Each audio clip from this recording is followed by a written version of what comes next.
Hello YouTube, my name is Nero, and today we have some Overwatch and this week's episode of Dear Nero, which of course is the weekly series here on my channel, where subscribers send me in fan mail and or fan questions, and I do my best to answer them. Last week's episode was the fabled episode 200 of Dear Nero, where of course we did a face reveal, although it wasn't much of a reveal really. It was a reveal for a lot of people, I suppose, but there's been a number of videos on YouTube where my face is actually in there. It's only a couple of them, but still, it was fun for people to see that. They want to see like what do you look like, you know, but there's not going to be of course face cam in this video, or really videos going forward. I said in Dear Nero 200 that I really don't like face cam, not just because I'm uncomfortable being on camera, because that is true. I'm super uncomfortable being on camera. It's really weird, like looking into the camera, looking back at my monitor. I'm just not a big fan of that.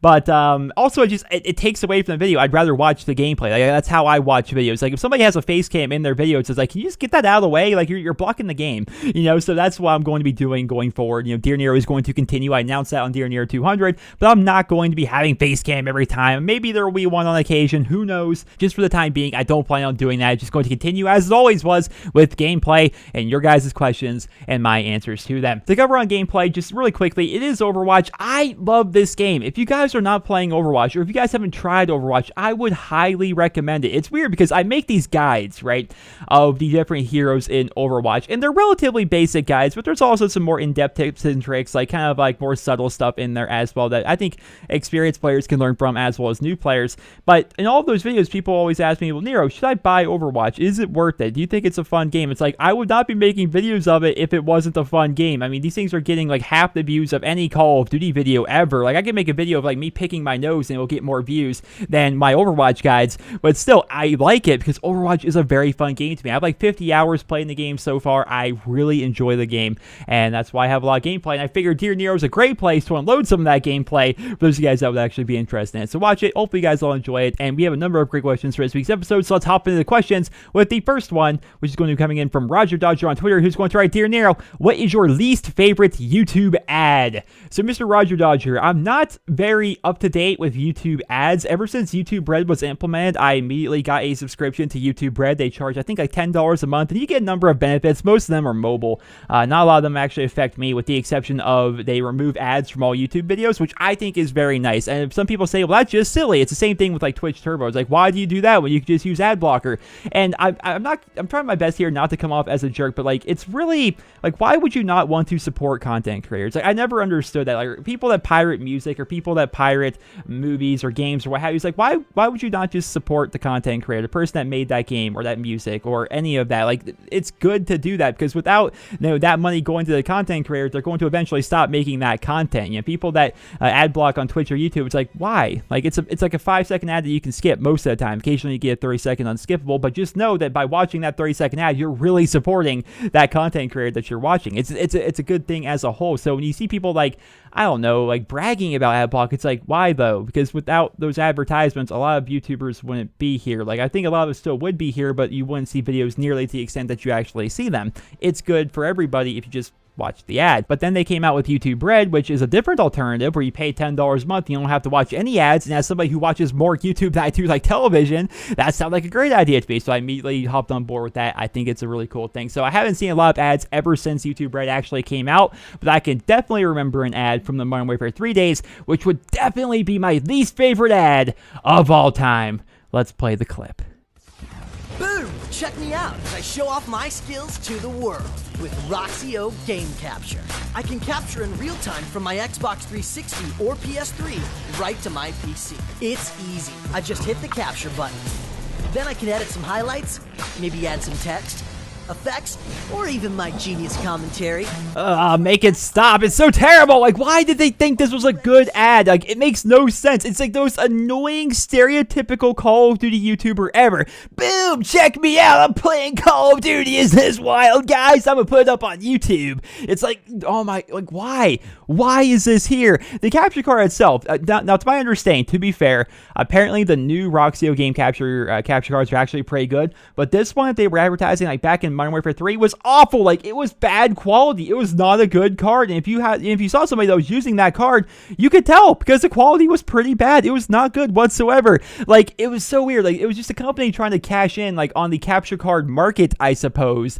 Even though that market was already pretty good. Like, they did improve the market. Like, at the time, like, back in Modern Warfare 3, everybody was either using, like, a Blackmagic Intensity Pro or they were using, like, a Hauppauge HD PBR. Both these capture cards were just very good quality. They were nice. They were actually full HD. Whereas this thing, it comes on there, it's slightly cheaper, I think, if to my memory, and the quality was worse. It was just like, it tried pandering so much that stereotypical Call of Duty YouTuber was like, boom, I'm gonna put on some of my genius commentary and my awesome editing effects, like, boom. It's like, what? It was so cringy and awful, and I don't know what their advertising budget was, but that ad was on, like, every video for, like, 2 months during Modern Warfare 3. It was awful. I hate it so much, and to this day, that is still my least favorite YouTube ad. Thanks for the question, Roger Dodger. The next question is going to be coming in from Vince on Twitter, who's going to write, Dear Nero, do you think that you'll do another Pokemon Let's Play on your second channel, and what's your starter choice for Pokemon Sun and Moon? Thank you for the question, Vince. And my answer to the second part of the question is going to be Rowlet or Rowlet. I don't know how you pronounce it, but it's the grass type. He is going to be grass and flying. I think that's a really cool combination. We've seen it, of course, in the past, but we haven't seen a ton of it, so I'm definitely going with him. I'm a sucker for grass types, and the fact that they made him grass and flying, that sounds really cool to me. And while we're doing another Pokemon Let's Play on my second channel, I think I've gotten this question like several times at this point, but I'm not sure. I'm really not sure. If I were to do it on a newer game, I would need to get a capture card for my 3DS, which is not outside the realm of possibility, but it involves me sending my 3DS to somebody and then having them install this thing. And it's usually kind of expensive. I think it's over $100, something along those lines, just to get a capture card that I would use for one Let's Play. I'm not sure. I'm not going to, like, write it off as something that's never going to happen, but just doesn't seem like something that is very likely. I might just play Pokemon Sun and Moon just for the fun of it, maybe talk about it in videos on occasion, but I wouldn't have any actual gameplay of it. It's odd. Thinking of Nintendo, like, it would just be better if they were to embrace YouTube just better as a whole, right? I think a lot of people have heard about Nintendo putting a bunch of third-party claims on Nintendo channels, like all Pokemon stuff, or having to sign some sort of contract where you agree to give them your revenue and stuff like that. Nintendo is very anti-YouTuber, anti-live streamer for the most part, and it'd be better if they were to get with the times and just be more open to that thing. It would also be nice if they were to have an official Nintendo brand capture, like, card that you could install onto your stuff rather than having to send it off to somebody. Like, if you ever see somebody, like, playing something from a 3DS on YouTube, know that they sent their 3DS off to just some super fan who came up with some kind of capture device to add on to your system. Like, that's what it is. You send it off to these people, and then they put on a capture device to your 3DS, and they send it back. It's, like, ran by some guy in, like, his living room, right? It's insane because Nintendo is just so anti-YouTuber, anti-live streamer. I think it'd be cool if they were to actually do that. Will I actually ever, send my thing off to those guys in their living room that are going to put a capture device on my 3DS? Perhaps, but I just don't see it in the foreseeable future. But then again, I'm not going to scratch it off from the realm of possibility, I suppose. The next question is going to be coming in from Victor on Twitter, who's going to write, Dear Nero, why did you get into YouTube? Was it because it seemed like fun? Did you want to be a pro YouTuber? Did friends ask you to? So on and so forth. So, Victor, when I got into YouTube, it was well after I'd already been watching it. I think I watched YouTube for a year or two before I actually got into YouTube. I would watch people like Grizz or Hutch or Beyond HQ Fighter, Scoreboard, Trump, like all these people back in the day, right? And what was cool about it was Call of Duty was like in its purest form on YouTube anyway back then. It was all about fans who were just into YouTube, into Call of Duty, and they wanted to share their stuff, right? They wanted to share their gameplay. It was fun watching them because every time you watch a different player, they play slightly differently, right? They run different routes, right? They play different game modes. They play with different people. They have different sensitivities. They use different guns, different attachments, different perk combinations. It's fun just watching all these varying play styles, right? That was super interesting to me. So I'd watch, like, this guy's playstyle, then I would combine it with this guy's playstyle and try playing my own way, and just, it was fun watching that. And after a while, I decided I wanted to make my own YouTube channel because I thought I was a good enough player, and this was back when being a good player kind of determined how successful you could be on YouTube. I mean, today, it's like the opposite of that. Like, there's people out there, like, dropping Penta Moabs, and just people don't care to watch it. I mean, if you watch NerosCinema for high quality gameplay, I mean, it's just like, there's thousands of channels out there who are much better than me. Most of them actually smaller than me as well. Like, go watch those guys if you guys want, like, amazing gameplay, right? But regardless, I made my channel because I thought I was a pretty good player, and it was fun. At the time, I was either always playing Call of Duty with my friends, or thinking about Call of Duty, or I was watching it on YouTube. So it just made sense to me to kind of combine all those into a YouTube channel. Now, at the time, people were actually able to make money on YouTube via partnering their channels with Machinima and making videos on Machinima, or later on they were actually able to partner their own channels. And while that was possible to happen to me, I didn't think it'd be very likely. I thought my chances of actually growing to be relatively successful would be pretty low. At the time, I was just happy if I could hit 1,000 subscribers and stuff, But during Modern Warfare 3, it just kind of blew up for me. Modern Warfare 3, my videos just randomly got a lot of views. I'm not sure why. Search algorithms, I don't know. And yeah, then I got partnered with Machinima, and I quickly was starting earning enough money from YouTube that it kind of became a full-time thing. And then here I am in 2016, still making Call of Duty videos here on YouTube. So that's how I got into it. I think I got into it for the right reasons. And my advice always to people that want to get into YouTube, if you go into it with the idea of, I'm going to make this my career, I'm going to be a professional YouTuber, it's like, you're probably not going to be successful then. You should just get into it to make videos that you want to make and have fun making. And if you blow up, then you blow up. And congrats, you can earn a lot of money this way. Or if you don't blow up, at least you had fun making videos that you wanted to make, right? That's the best way to get into it, in my opinion, anyway. The next question is going to be coming in from Jordan on Twitter, who's going to try Dear Nero. Will you ever think about making or moving into a YouTuber house? If so, with who and where in the world? Or if so, who with and where in the world? I've never really considered that too much about being like a YouTuber house, although there was at one point a plan, more of a joke anyway, to have an SB house, which is like all the people I've been playing with on Team SB for the past, like, I don't know, almost 10 years. And it was more of a pipe dream than anything, really, but it was always kind of fun to think about, like, okay, what if we were all, like, get a house, I don't know, in, like, New York somewhere, and you have it just be a big, luxurious house, because we'd have, like, 6 or 7 people all contributing to, like, the payment of this thing, make it just a giant house, giant garage, have a giant pool in the back, whatever, and just, stay there and all live there and play video games together and just have a lot of fun. That would always be really cool to me, but it never, of course, panned out. Like, I don't know, people go to school, people have wives, people have girlfriends. I mean, just the idea of a gamer house, really, just, it's more of a fun thing to talk about rather than trying to actually implement, because there's, of course, going to be a lot more difficult to get people from all around the world. Like, a lot of my friends live in Canada. Like, okay, you guys got to move down here, and it never really would pan out. But the idea of a YouTuber house, I talked about in Dear Nero 200, I've never really been part of a group on YouTube of actual YouTubers. Like, the people you see me playing with, those are just my friends I've been playing with forever, right? I don't have a crew. I don't have, like, Vanos and Wildcat and Minilad and Delirious and all those people, and Nogo. Like, I don't have a group like that. I never did. I don't have a YouTube group. I talked about it, like I said, on Dear Nero 200. I've done some collab videos in the past, like Mr. Boss Wayne. I did a video with Drifter. I've done some videos with Wildcat, but for the most part, I don't have YouTube friends, quote unquote, that I make videos with. So I would never really move into a YouTube house because, again, I don't have YouTuber friends. I do have friends that I play games with all the time, but I don't think we're ever actually going to move into a gamer house together, although it would be kind of cool. I'm not going to lie, it would be kind of cool. The next question, he is going to write, Dear Nero, since LeBron stopped the curse, do you think the Browns will finally be successful? John from Rhode Island. So what John's talking about, for those guys aren't in the know, but I'm sure you guys are at least at this point, the Cleveland Cavaliers are a basketball team in the NBA, and they won the championship this year, which is the first championship for the city of Cleveland, a major sports championship anyway, which would be like, MLB, NBA, NFL, NHL, stuff like that. First one in like 50-something years, and I forget the exact number, but Cleveland itself, as a city, has had like 150 something, I forget, you guys probably know the number, you can look it up, like 150 straight like combined sports seasons without a championship if you combine all their major sports teams. And like, just the city of Cleveland, people thought was cursed. People thought like they just can't win a championship. Then of course they won it this year. Do I think that the Browns are going to be more successful as a result?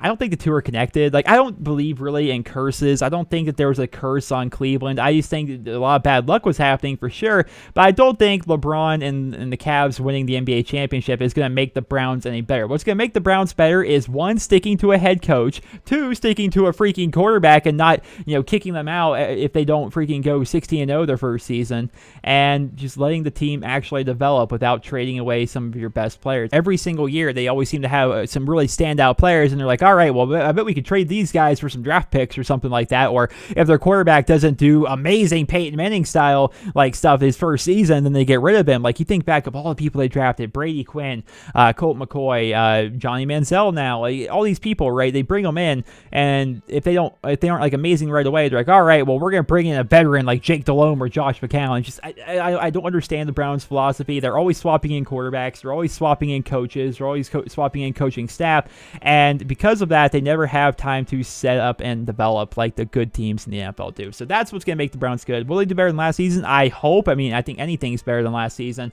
and of course, I'm just interested to see them actually go ahead and play, because, it's football season. I like watching the Browns play, so I'm looking forward to it. But do I think they're gonna win the Super Bowl next year? No, I don't see them winning the Super Bowl in the next 5 years, to be perfectly honest.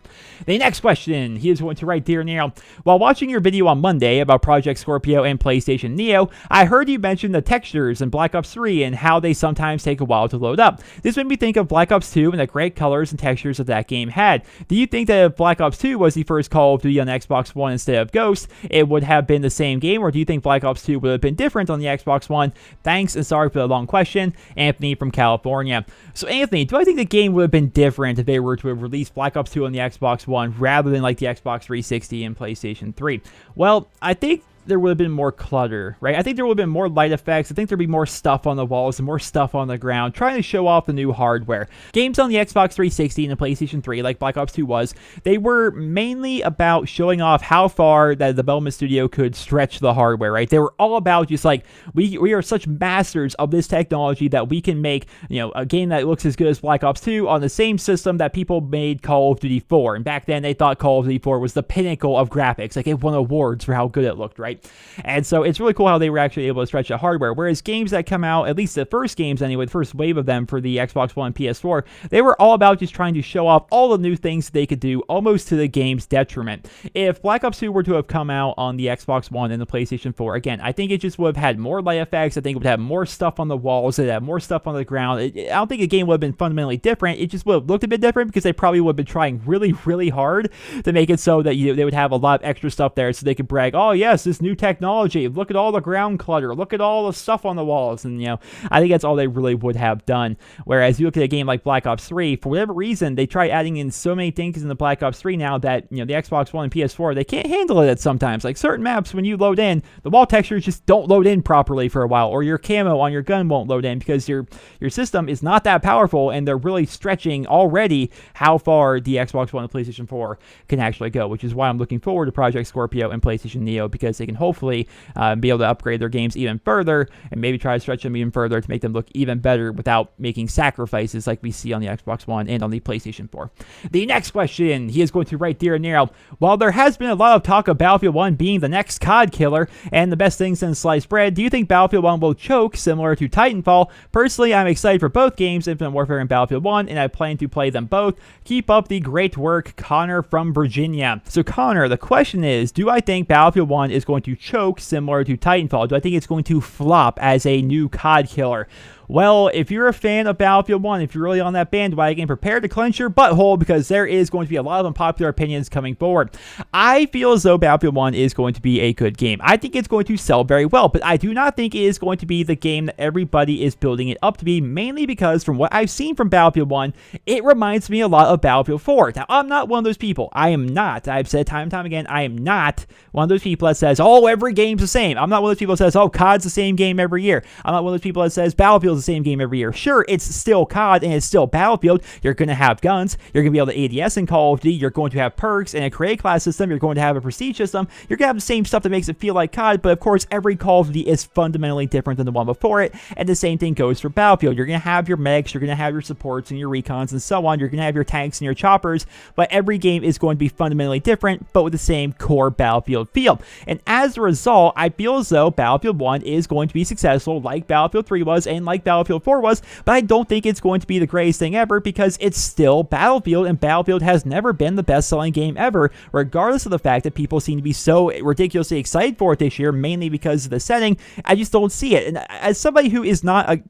it's weird because I have a Call of Duty channel, but as somebody who is not a COD fanboy, if you look at all the Call of Duty YouTubers out there, I think I'm one of the most hypercritical people of Call of Duty. How many videos do I have where I criticize Call of Duty? It's all the time, and it's not just to be for the sake of being negative. It's if something like bad comes out about the game, I'm not afraid to speak about the game in a negative light. That's just what I do here on YouTube. I give you guys my honest opinions, my honest thoughts and feedback, while still primarily being a Call of Duty channel. I still feel like Call of Duty is going to be the best-selling game of 2016. I think a big part of that is the fact that Infinite Warfare is going to come in bundled with Modern Warfare Remastered, but I still feel as though Call of Duty is going to be a top-selling game of the year, like it has been for 7 of the past 8 years. Like, people like to act like Call of Duty is dying all the time. It's the most popular game series out there right now. It is the best-selling game every single year, regardless. Advanced Warfare, Black Ops 3, anything, even if it has new movement, it's still the most popular game every single year, with the exception of 1 year when GTA 5 came out. GTA 5 outsold Call of Duty that year, but Call of Duty was number 2.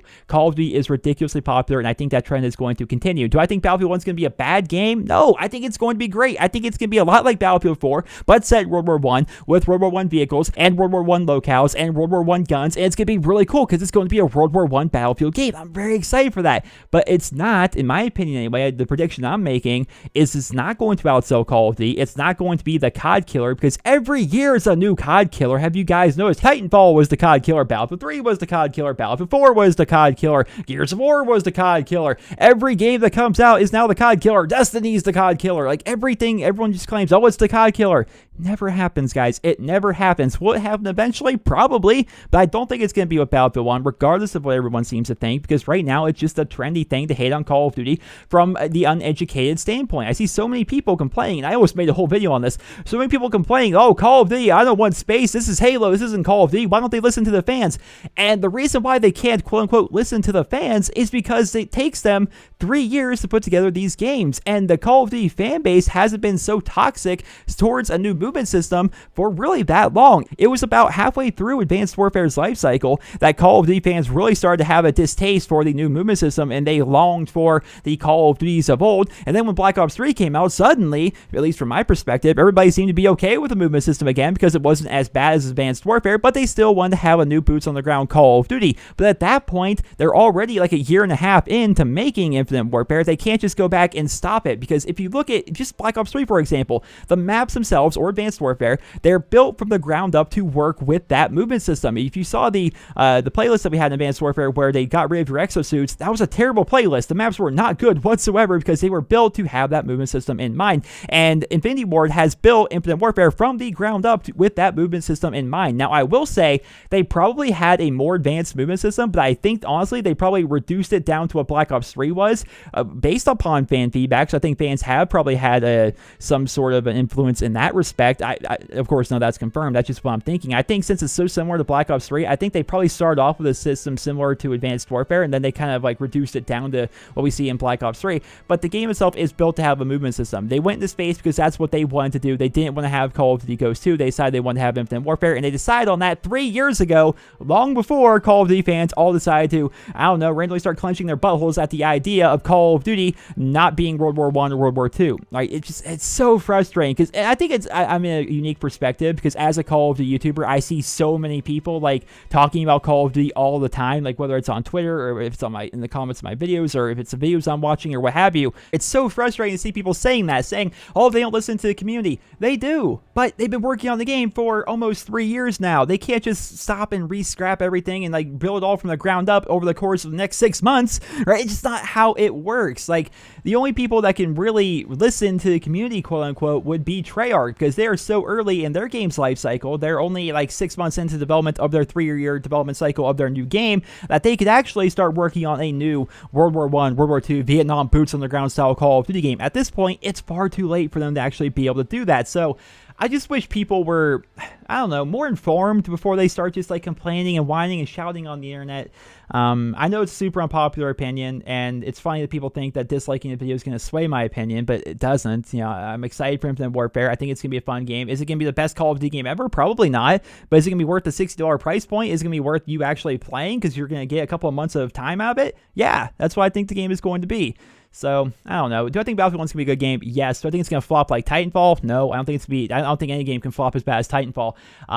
I still think Infinite Warfare is going to outself Battlefield 1, though. And that is my super unpopular opinion of the day, although I think some people probably really agree with that. But just, again, I always give you guys my honest feedback, my honest opinion, and I feel as though a lot of the hate for Infinite Warfare is really misplaced. Like, sure, you can hate the setting, but to say that Infinity Ward is just not listening to the fan base, it's like, really? Come on now. And this is coming from me. How many videos have I made talking shit about Infinity Ward, right? It's happened so many times. Every time people ask, oh, Treyarch or Infinity Ward, I would say definitely Treyarch, because Infinity Ward sucks. And I would go on for 5 minutes about why I hate Infinity Ward and their recent games, right? This is me we're talking about here, right?